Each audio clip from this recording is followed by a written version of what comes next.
it is the start of the playoffs. So we could, determine the potential people or team that would go through to the semifinals or to even to the finals based on their performance today. Yeah, it's going to be really interesting to see how this pans out. So, Dave, things we're getting used to this production, right? Because we actually do have spectator mode for the first time, so we don't have to be following out around on player streams anymore. That's going to be really nice. But let's actually talk about these teams for a second. Both of these teams were actually in real trouble on the last day of the last day of the last round of the round robin, right? Both Omega Mm-hmm. Esports and 16-bit Gear were in third place going into the last day, and they managed to squeak their way in. 16-bit Gear actually advanced with a 1-2 record. Now, don't let that fool you, because 16-bit actually won the last tournament that we did with Trovo. So they are definitely one of the top teams, just kind of underperformed in the group stage. And then we had Omega Esports who were in third, and then leapfrog two teams and got to first after they 2-0-1 snap. So both of these teams, came in the clutch at the very end of their group stages. Mm-hmm. I mean, that's the thing, right? It's important to have that clutch moments coming in for the late game and even for the standings, right? And considering that we're gonna have that all round bans at, as you guys have seen a while ago, it's gonna be a matter of hero pools. How long can you go? How much heroes can you use in League of Legends Wild Rift? Yeah, and I'm actually like kind of in awe at this new setup here. Wait, so is this only the spectator mode that's looking at this, or are the players looking at this setup as well? Because, or is this Dave? Dave, help us. What are we looking at right now? This is not in game, right? Because I've never No, actually been this in the spectator mode players in are game. doing a ban pick on the web portal that we created, and after they draft this, they're gonna go Ah, into the game and then okay. actually, yeah, Oh. join a lobby there. Yeah. I got it. I was like, wait, is this a new like UI in the game? Like, what is going on here? I don't think my fingers would be small enough to touch those things. In any case, we do have our draft actually almost completed here. Looks like we got Mhm. the Lulu Graves, Misfortune, Zed, and Akali. Very assassin heavy lineup here for Omega Gaming. And then or I think that's Omega. Wait, yeah.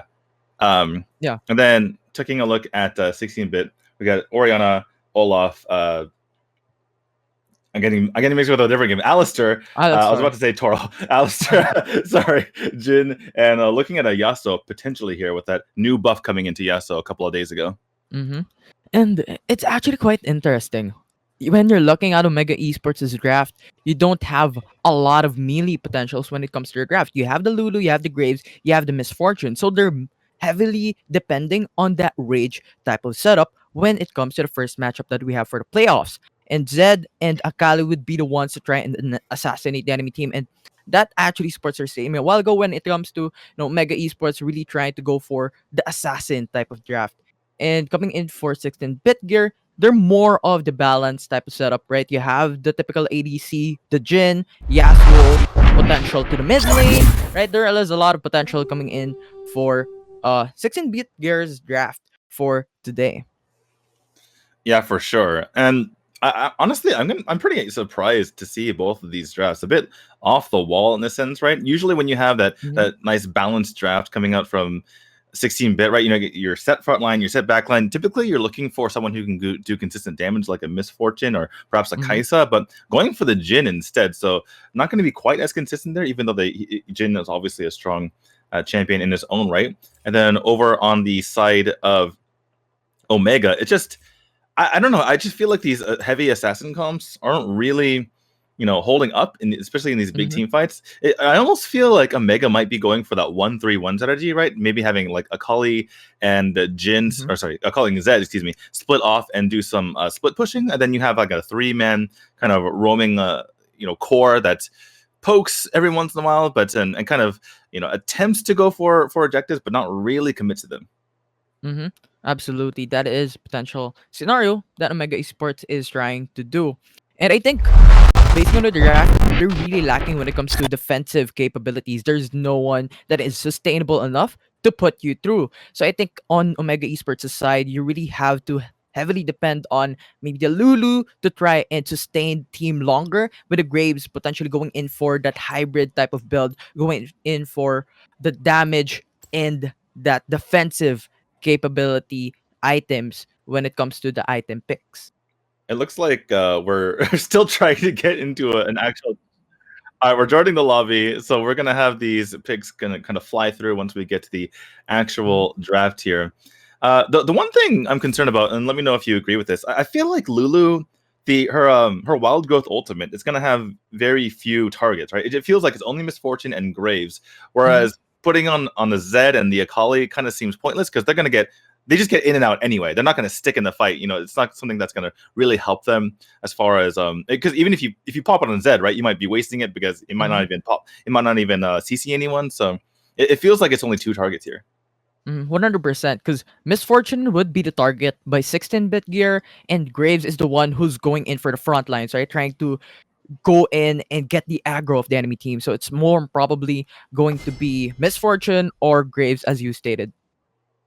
Yeah, and the thing is, like, I don't know. I just feel very uneasy about both of these drafts. I feel like I hate being critical in the first game of the playoffs as we get started, but it just feels like they both seem flimsy in a way, especially you know, going with the Yasuo pick as well as the Jin pick on the side here of 16-bit gear, where it doesn't feel like there's a whole lot of synergy. I know that Yasuo got buffed a little bit, but Yasuo has really just kind of fell off when we've seen him in these competitive games. Well, they're changing the meta today, D2. But yeah, I think for 16-bit gear, I think they're going in for more of the team fight potential of a draft, right? They have the Orianna, they have the Alistar to maybe go in synergy with the Yasuo to try and set it up against the enemy team. And on top of that, you have the curtain call coming in from Jin from far away. So it's more of, I think 16-bit gear really wants to go for that team fight potential, and Omega Esports is trying to go for maybe the pick up, the gank type of draft. Yeah, and perhaps that's maybe the reason why they wanted to go for the Jin, so you can just stay way far back and not have to deal with, you know, people like Akali or Zed in this sort of situation. Looks like we actually just managed to get through.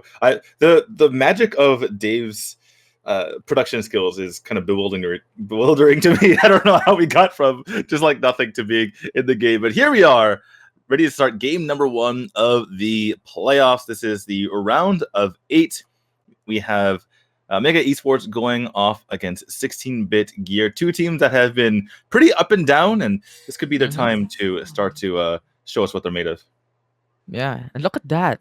We're having that 1v1 initially that you've stated a while ago. You were telling us, oh, maybe the Zed is coming to the mid lane, then that Kali is gonna split, right? And we're seeing it on this early game. Now the question would be, what would be then the actions later on to the matchup in terms of 1 minute, 2 minutes? Because later on, these heroes or these champions are gonna spike in terms of their power. When you hit the level 2, when you hit the level 3, they're gonna spike in power.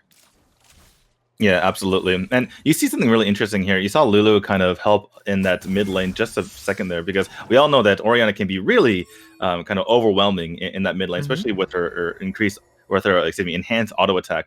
And so Zed, you know, just kind of biding time until Zed gets to that level 3. You know, it's so nice, Infinity, to actually be able to like look around the map instead of being following one person the entire time. You don't know how difficult it was to just like have to look at the player streams and kind of follow the entire time. This feels much better. Absolutely. When the spectator mode announced or was released recently, I was like so excited to just hop into the game, go for some custom games, and try it out. And we're seeing it firsthand. And what's cool about this is you have the potential to turn off and turn on the fog of war from any of these teams right now. So you know where the vision would be for your team. You know where the vision would be for 16-bit or for Omega Esports in this case. Yeah, for sure. In the case, just kind of let's take a look at the lay of the land. Also, getting the gold amounts. Oh my goodness, it feels so good. So both teams pretty even in gold. Earlier, I was kind of like, this team has 2 more kills, so I'm guessing they have maybe 2K more gold? Question mark. Now we finally get to see that, or see the actual numbers in play here. Looks like both Olaf and Greaves kind of just went over to steal a couple of jungle camps, maybe threaten a gank, but the Olaf kind of is the worst for wear because of it, taking quite a bit of damage before it goes back to his camp. But he does have the blue, and he'll probably be able to take his blue once more once it pops up again, so he'll be just fine. Actually, the funny thing is, like, looking at the mini map, right, it's like a lot clearer in this spectator mode, so sometimes hard to basically just getting used to it as we go forward here. Yeah, it's something new. It's something unique in League of Legends Wild Rift. But when you're looking at the runes right now, you see a lot of conquerors, right? You have the Misfortune, you Mm. have the Akali, you have the Graves, and the Zed using that conqueror. So it basically supports the idea that Team Omega Esports really wants to go for that damage. Really Yeah, wants for to sure. go for that massive amounts of plays and massive amounts of damage when it comes to team fights. Yeah, for sure. They're not going for any sort of sustain or anything like that. I mean, it just fits their champions in general, right? Mhm. We're not going to be holding back if we're on a Zed or a Kali or that sort. In any case, I do want to mention that neither team actually went for a switch up. With 16-bit gear in a lot of their prior games, they actually did go and put their dual lane over in the Baron lane to kind of switch it up and get an advantage there. Looks like we have a lot of members just kind of being back to make sure that they have their requisite items, getting ready for a potential dragon fight going forward. The side of Omega, kind of a little bit late on that, but they'll be perfectly fine. They're going to go ahead and back right now. Mhm. Now, what's interesting is I don't really see a deep ward right now into the early game because typically into the first minute, into the first 5 minutes of the game, you want to get that information where the jungler is or where the jungler would be so that you could react. You could make an Mm. action based on that information. But with that said, it's not gonna happen. It's gonna be interesting. In 9 seconds will be for the dragon to come up. Yeah, for sure. And you see 16-bit kind of preparing for that eventuality. Just to help our viewers out potentially, the blue side, I didn't mention this earlier, but perhaps you could already tell. Blue side is the Omega side. So Omega and Smart is their sponsor. So it's going to be Omega Smart. Just think Omega Smart, right? And then the Korean side is going to be 16-bit gear. So obviously they're going to be on the red side. And speaking of which, 16-bit gear is setting up for this Drake take right now. And they do have the Rift Scuttler, so it's going to be difficult for the side of Omega to gain any vision. All 5 members actually congregated right here. We see Akali on the minimap up top, but here comes the fight. Looks like he gets knocked up right away, and Graves just completely gets obliterated. Down he goes to the Yasuo, and red team also takes down the Ocean Dragon. So very nice start here for 16-bit gear. Only issue for them is they're losing their tower up top. I mean, the 16-bit gear team already has the information, right? That Kali was stuck on mid lane, top lane rather, trying to go for a push. And when you have that information, you know that you have the member advantage when it comes to the team fight. So it's basically a 5v4 a while ago. And on top of that, Zed went in for a recall so that it was basically a 5v3.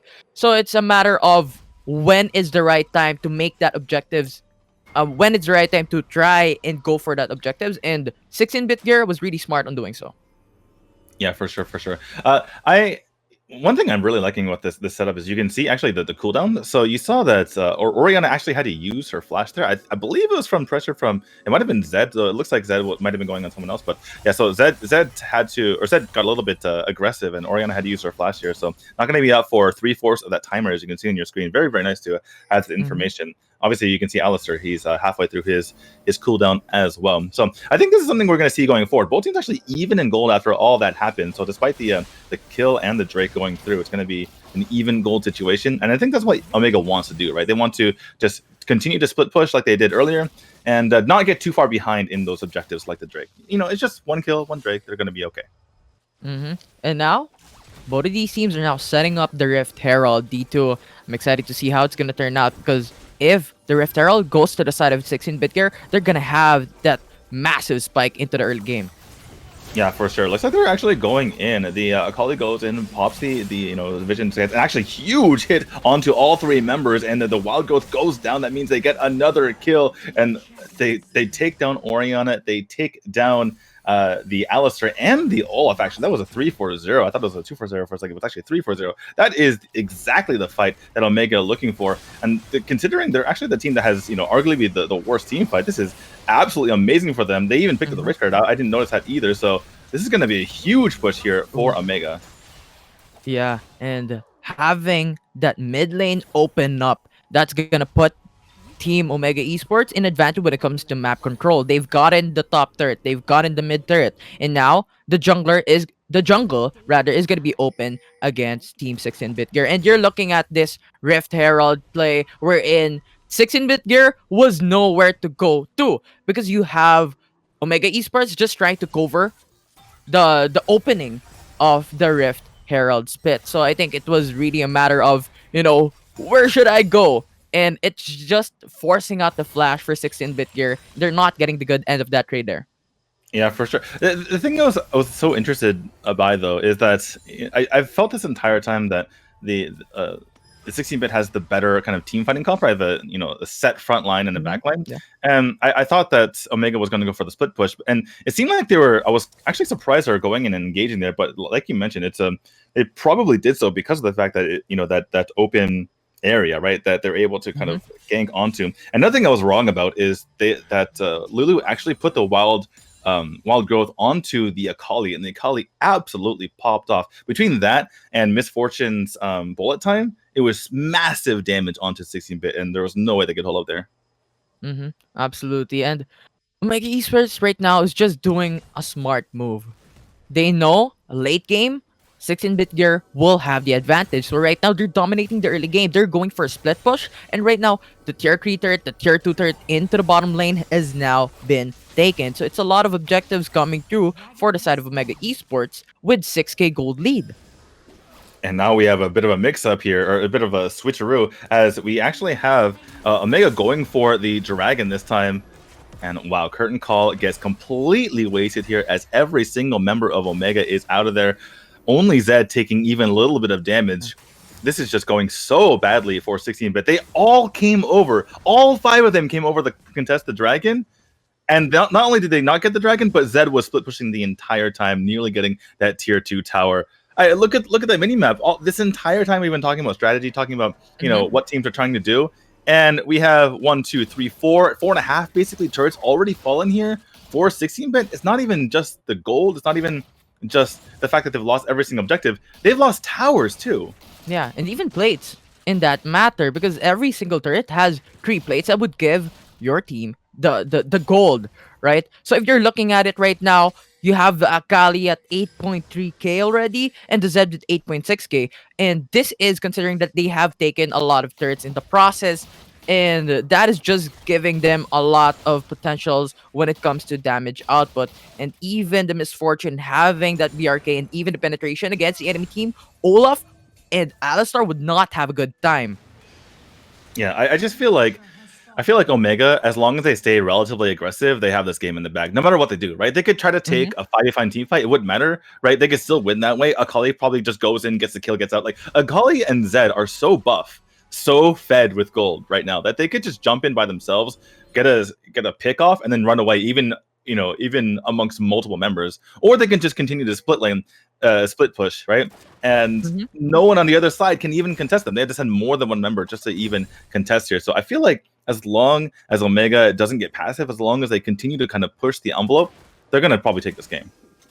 I mean, that's a problem, right? We've talked about it in the draft when we're in 16-bit gear is really strong when it comes to synergy, when it comes to team fight compositions. But Omega Esports is not letting that happen. They're split pushing, they're separating with each other. So how could Alistar try and go for the setup? How could the Orianna go for the shockwave, right? So it's very, very hard for them to do so. And look at that. Zed is split pushing in the bottom lane, and now Olaf's retreat, Yasuo retreats, and now the rest could try and go for a gap, go for a play while we're doing it. No, auto. Okay.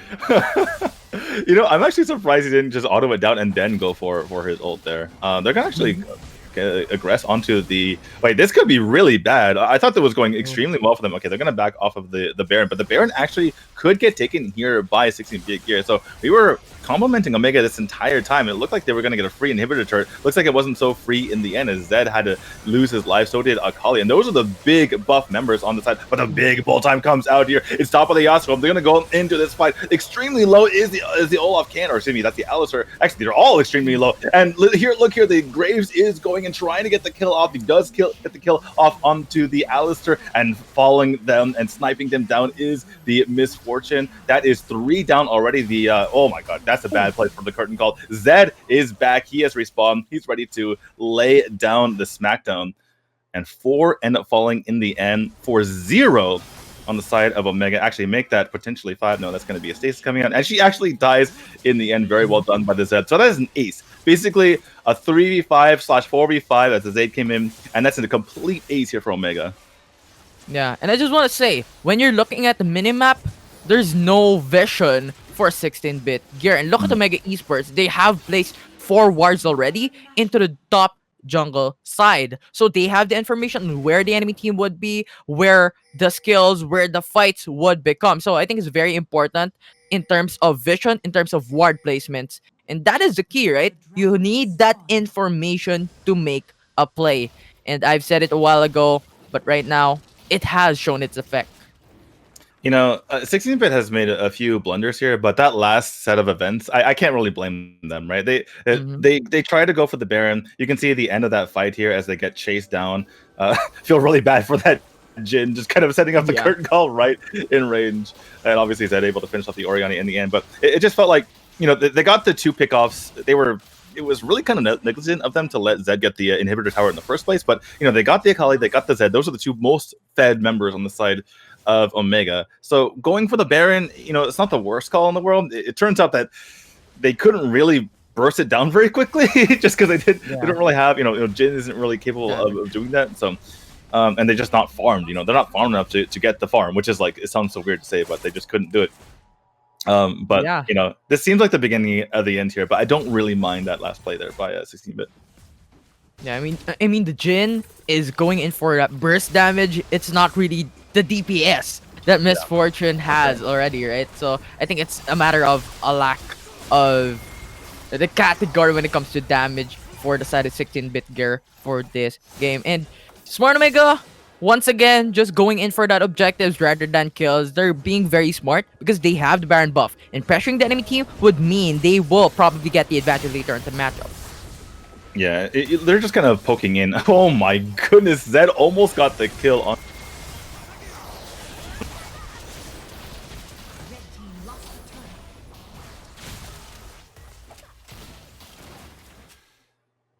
Alright, I'm not sure if we're connected yet, but it seems like the game is about to be over. Oh, okay, it looks like we're back into it. The mid-inhibitor turret has fallen. Sorry for the disconnect for a moment there, guys. Looks like they're... So, Misfortune's just going to go ahead. No minions needed, going to go ahead and finish it off. She obviously had the Guardian Angel to her name, so it didn't really matter if she fell. Or it was extremely hard to finish off the kill on her, I should probably say. Yeah, this game is all but over Infinity. Once you get all inhibitor turrets down, it's so hard for the opposing team to come back, especially when, if you look at Omega's side, they have all 9 of their turrets up. This is just... I mean, even if 16-bit had like 5k more gold, I would still say that Omega would have a huge lead here. Absolutely. Right now, it's going to be 13k gold lead for the side of Smart Omega, right? Adding 5k to that one, it's just 8k gold lead still for the side of Smart Omega.